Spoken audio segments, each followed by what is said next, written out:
back to our unicorn. So I was about to attach the ears and finish the hoofs, but then I realized we should really make this face. And I thought I'd do a recording of this because that way I can show you how to add the eyelashes for the eyes. And then so all the face, this was more about shaping the face. I think we've talked about that, but it's a little more elongated, has this round, smaller front and a larger head, which you may would need to build up.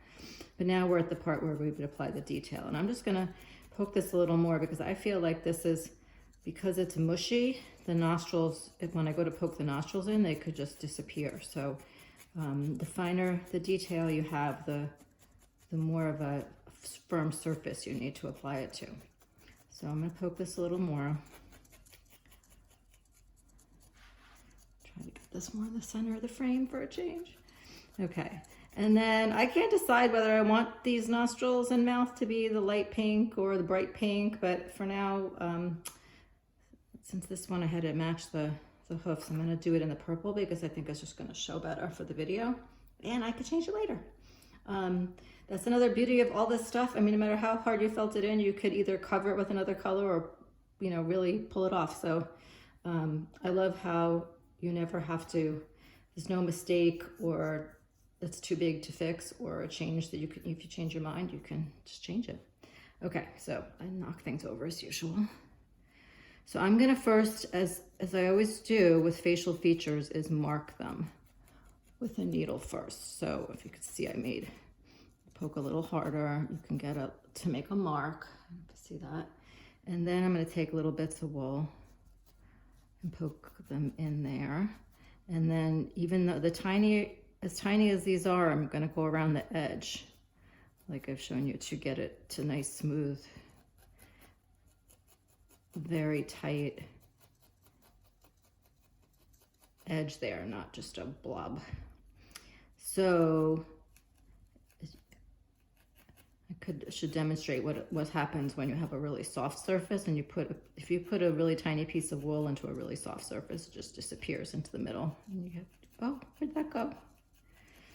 So if that's what happens to you, you know that you need to felt this a little firmer and maybe add to it to build it up firm and then come back to it. So you can just, I find for a lot of these animals, just even making the groove, my kids laugh at me that I make everything smiling. So you could just leave no mouth at all. I make everything smiling. I think it's cute to just do that. If you want to put the color in the groove, I'm pretty sure I'm not going to want a purple mouth, but I'm going to do it anyway. I'll take it out later. So just take a little piece. If I take too much, this is going to wind up really thick and I'll have to felt it more and more to get it in. I find it's easier to start with just a little wisp of wool, and if I need to add more, I can add more. But again, I'm going to go on the outside of this line, poking in. And I used to think of this as, it's like you put glue down to apply glitter, that the glitter's only going to stick where the glue is, that the wool only sticks where you poke it. So it doesn't matter where the wool is. See, this wisp of wool needs to be poked in there. So the wool doesn't have to be this tiny little thin line to begin with, because you're going to poke it into a thin line. Okay, so I'm not sure how I feel about the purple mouth and the purple nostrils, but for now, it's cute enough. We're going to move on to the eyes. We're just going to make the eyes just like this. You can make more complicated eyes with a different color for an iris, and I will have tutorials about that in other classes, and you can ask me to show you that in the live class. But for now, I'm going to do the usual eye thing. And we've done this already. I'm going to show you again. I'm going to I've already marked, oh, let me show you the marking again too. I've marked the eyes on the sides of the head, and I check it from the top. So I'm not sure those are quite symmetrical, but I'm gonna poke my holes. This one a little, on the left, I'm gonna make it a little further up, and on the right, a little further back. And now they look like they line up. And I'm gonna just put that wool, poof of wool there, and then poke around it.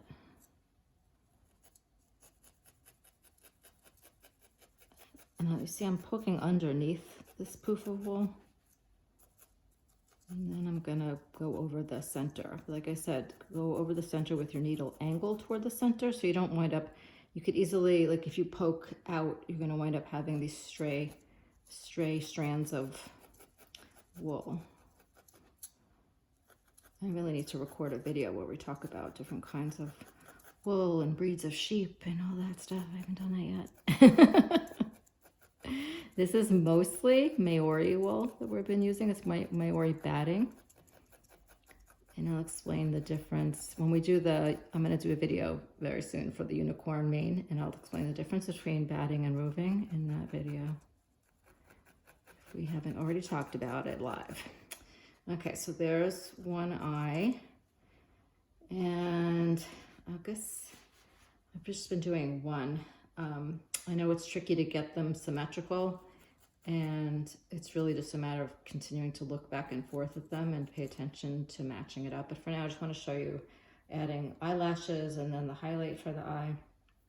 So I just take a tiny little wisp, and I'm going to tack it into the outer edge of the eye, and make this little line. I have other methods of making eyelashes that are actually a little more three-dimensional, more dramatic. I can show you, but I like this, just making these two lines here is cute. It does the trick. So I'm gonna do another one, and it just goes parallel to the first one. And again, I'm doing the same thing, poking along one side of the line and then the other side of the line. And it's funny to think of a line as having two sides, but it does. So there's that. And then I feel like I want to build that eye up a little bit more up top here. I'm just gonna add a little bit more wool.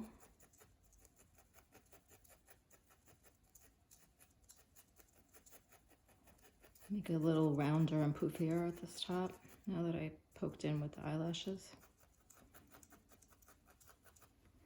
Okay, and then I have some bright white wool that you can just use core wool for the whites, the highlight in the eye, but if you have the bright white, it's even better.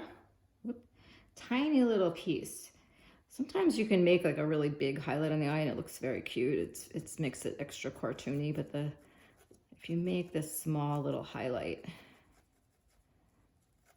this is all you need. And I like to make it at the upper part of the eye and kind of make it a little bit of an arc, a little curve with the eye. And this doesn't have to have such defined edges. It can be a little fuzzy. And I just want to say that with the highlights, with the animals that have, I don't know if I did this right on this one. The animals that have,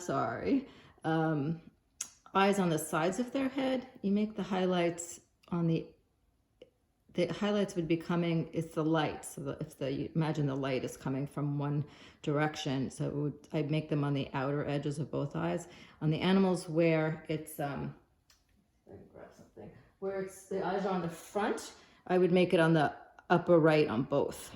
But here I make it on the outer side on both. So, but we have the one eye down on there with some eyelashes.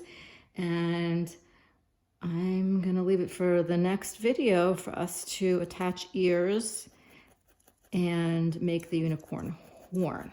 And then we'll do the mane. I'm doing a lot of unicorn videos. Stick with me.